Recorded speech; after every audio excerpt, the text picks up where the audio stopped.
All right, it's that time again. Ladies, gentlemen, boys, girls, fishing accomplices, good morning and welcome back to fishing. So we're getting into the last third of May, just about. It's like mid-May actually, now I think about it. And yeah, we're gonna hopefully get on some Fluke today and some other stuff potentially.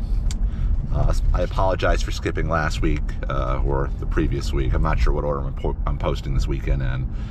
I didn't post last week because I did go fishing, but honestly, it was like a crappier version of the week before, and I'm not going to put something out there if I don't think it's really worth it. So, you know, if I can't get excited about editing it for 3 hours, I don't see why I should sit and watch it. But anyways, today hopefully will be better. Last week was very tough. I don't think the water temps really increased enough. In fact, they were basically the same water temps from the previous week, my first attempt at Fluke. And it was just windy and not a lot happening. Got a few shorts, got some striped bass, but this week I'm hoping things will be a bit better. Unfortunately, I have to go to the same spot or same area because it does look like there's gonna be a bit of wind today. And this particular area, I think, is the best bet of me having a shot at getting some keepers, given the current circumstances. So we're gonna be looking for Fluke, back bay, fishing outgoing tide in particular. I'm gonna basically do what we've been doing, jigging, single jig. That's my go-to. I know some of you might think I should teaser it up, but I prefer the single jig. We're gonna work bucktails and potentially some other soft plastics as well, a variety of paddle tails, and I'm hoping between those various things we'll have an opportunity to get on some keepers, but I'll be happy to just get on a decent bite after last weekend. So we will see what we can do, and I hope you stick around. It's true, because it's time to get some fishing accomplished. All right, spent about the last hour or so trying to see if we can get some bass, and don't get me wrong, they're certainly around, but they seem to be really dialed into the bunker. Like, they would not touch any lures I threw at them. I did try trolling a bit too, and I did have maybe a bounce or two, but just don't want to do that kind of fishing right now. So we're gonna jump into fluking. We got our bucktail. This is a ½ ounce, I want to say, 4-inch gulp grub, and we're just gonna work this and hopefully make this work. Oh, shots fired. It's about 61-degree water temps, outgoing tide. Let's see what we can make happen. All right, this isn't necessarily where I want to fish the most right now, but while we're here we might as well check it out.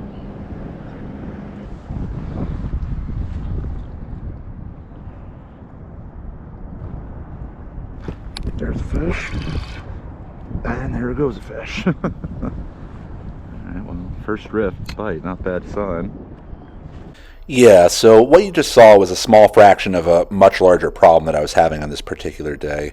While there were fish around, the bite was very finicky, and a lot of these fish would grab it but just not really commit to it. You know, they play with it, spit it out, and if this happens later in the season, generally they'll eventually come back for it and finally take it.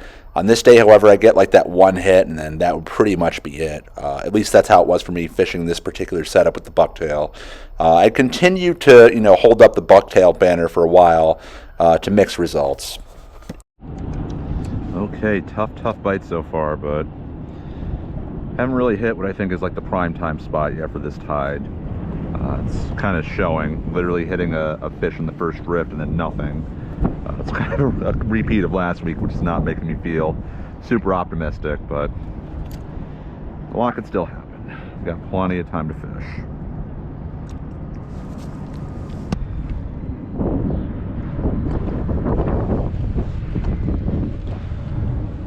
That's a bite. That's a fish. It's not a bad one. It's not a great one, but it's a fish. Well, it's better than we've been doing as of late, so sure, I'll take it. That's a first fish, obviously not to keep. 14, 15 inches. Finally got something. I'm not going to reset the drift just because I'm trying to like really get a feel of where these fish are holding, so right back down, see if there's another one.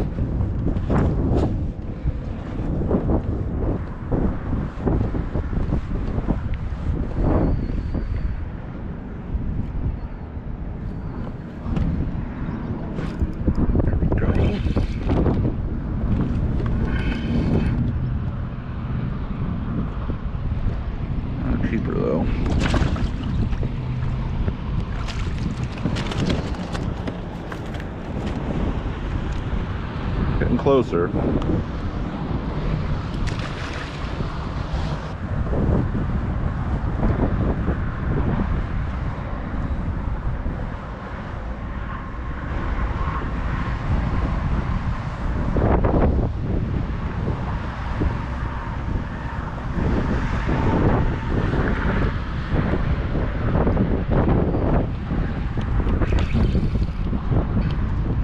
First sea robin of the year.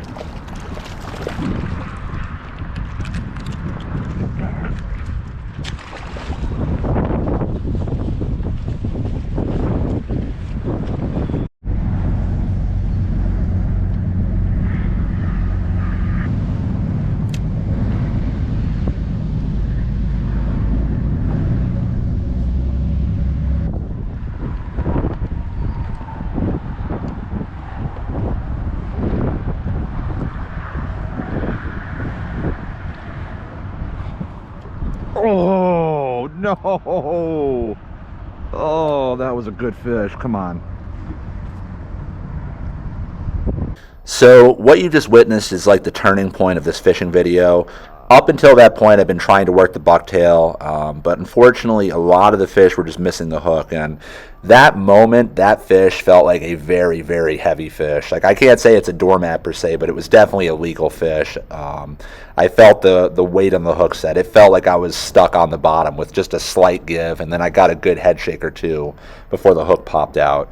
And again, a lot of these fish were just, hitting it, but not fully committing to it. I figured they maybe were laying on it or not fully taking it. And I was getting a little frustrated at this point, so I decided to switch things up, fish a different presentation, but the overall same area.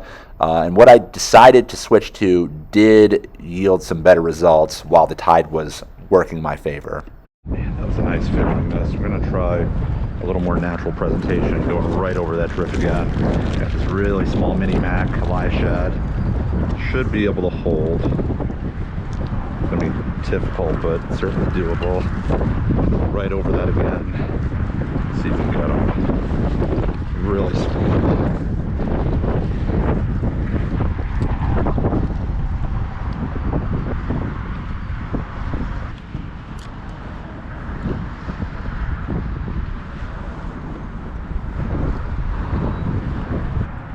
I feel like a lot of these fish are dialed into really small bait, and a lot of these fish are really small. So let's give them the small presentation and see what happens. There he is. That's a better one. That's a better one. On the Mackinaw shad. That's a better one. Mini Mac shad. It's a good fish. Good fish. Good fish. Oh yeah. Oh yeah. Come on. Come on. Come on. Come on. Come on. But oh my God. That's dinner.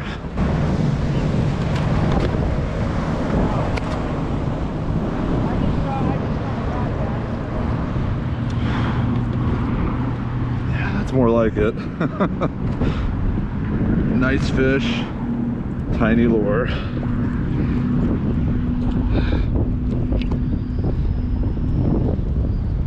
Not huge, but we will certainly take it.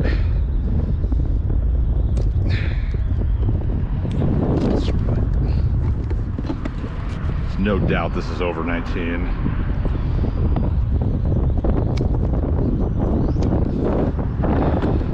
So we're gonna string them up right away.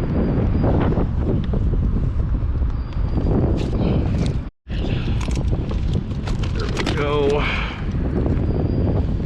Quick measure just to prove it. Saying like 20, 21.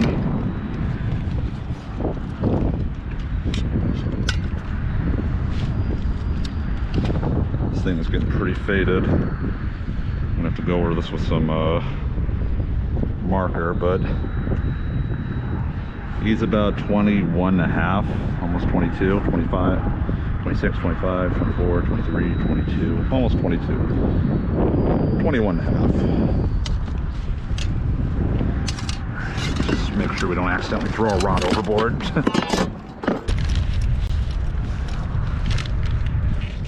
That'll make some good dinner right there.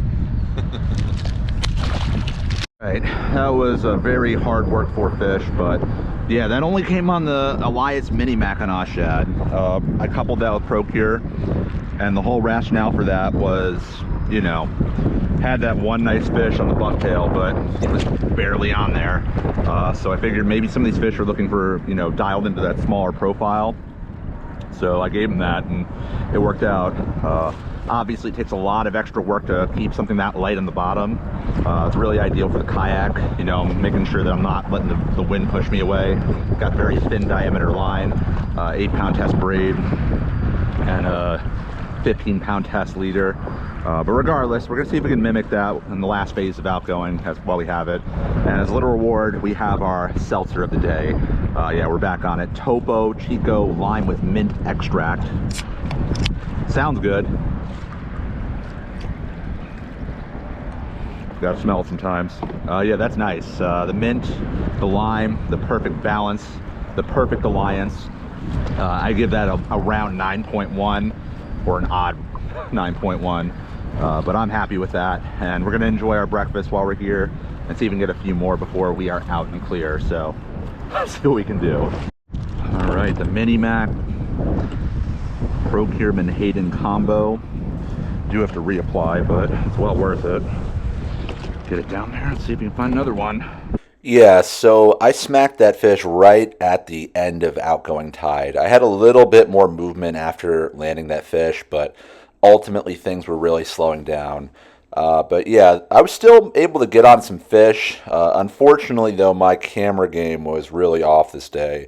I'm going to attribute that to getting up too early and being kind of out of it. I only say that because there was one point where I hooked a very, very large fluke, and I had this one on pretty close to the boat. Never got a look at it, but it eventually snapped me off.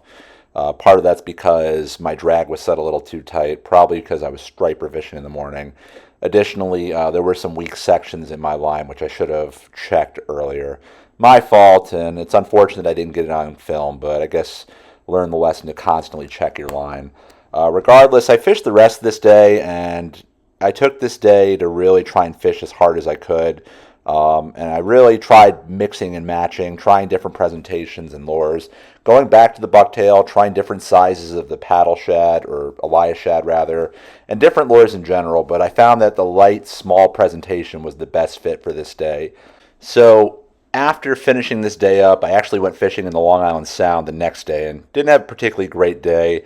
And after that, I really, had trouble just finishing off the weekend without getting on a good bite. So I decided to come back to this spot 2 days later just to see if maybe I could capitalize on some of the strategies that I learned throughout the day. So I came back, short session, to try and make it work, and that's where I'll pick up. Okay, we are getting a much later start than I was hoping for. I hit just apocalyptic traffic on the way here, but whatever, it could be worse. I could be the guy that caused the traffic.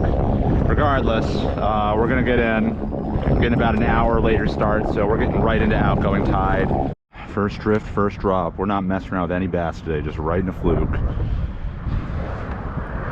Going very light to get on that bite.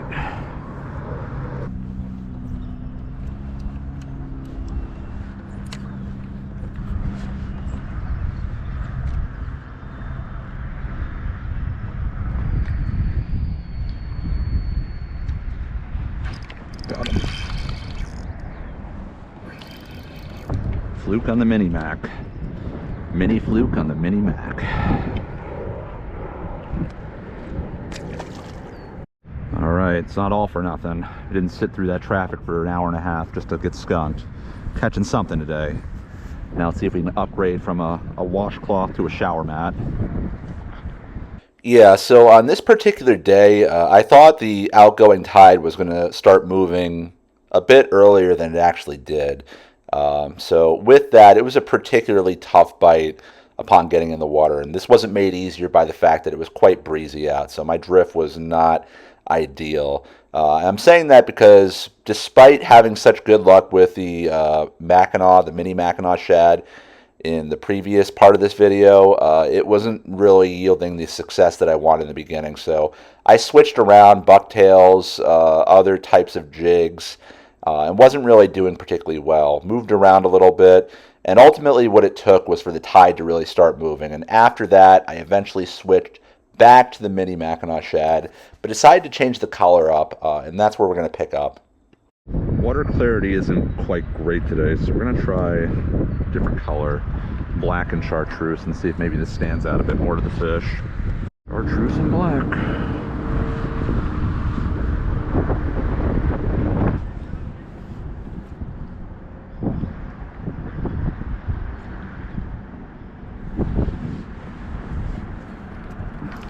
There it is.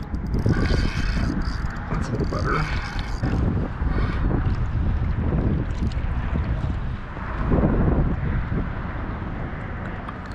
Chartreuse and black. There he is. Potentially. Better though.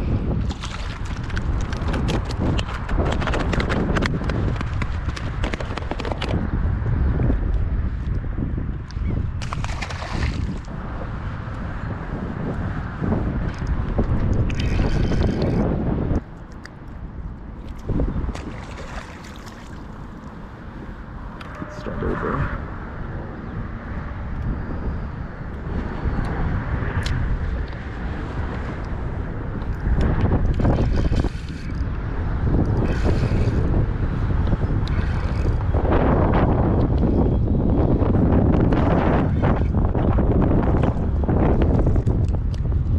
Spitting up shrimp.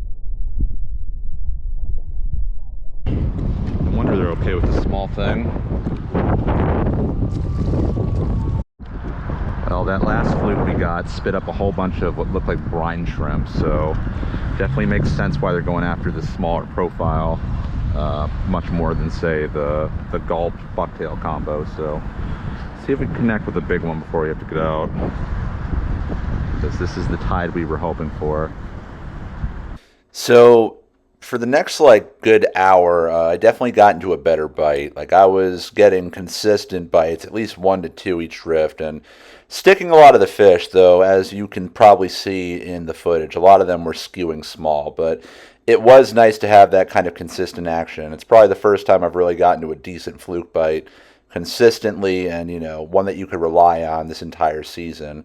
Again, mainly small, but as I've learned this season so far, it seems like these fish, it's like one of two sizes. They're either way too small or easily keeper size, and not much in between. So I stuck with this for a good hour, and just as I was looking to give up, I was literally approaching my last drift or two. Things started to turn up for the better, so we'll jump ahead to that. I only got a few more drifts left in me, and even that's pushing the envelope, but it's hard to leave when they're biting, so let's try and finish swinging. Love to get a keeper, but that might be asking a lot, considering the size of the fish we're getting.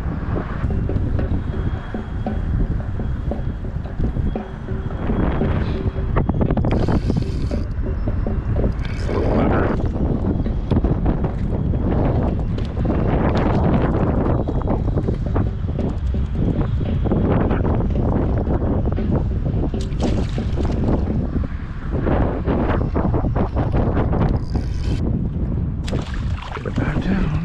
Even another little one. There's a lot of fish around, just a lot of small ones. I'm sure using the small profile's not helping, but at least we're catching fish, which is nice.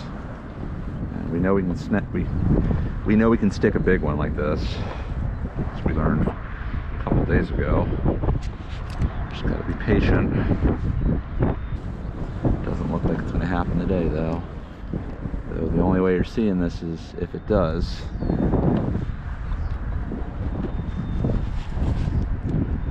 Last drift, just got another fish. I'm just going to do a long one that we're going to break up unless something crazy happens, but I really don't want to stay here much longer. It's much as I'd like to actually, but just don't want to get stuck in traffic.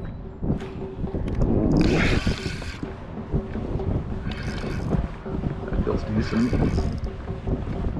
Feels like a keeper. Just I'm about to get out of here. Yeah, that's a keeper. That's definitely a keeper. Just I'm about to get out of here. What do you know? What do you know?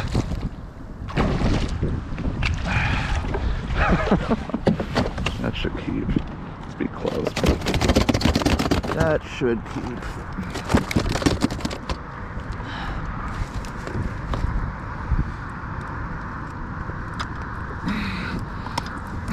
That'd be a good note to go out on. Let's double check. Definitely be a keeper last year, I know that. I hope he keeps. He took it pretty deep.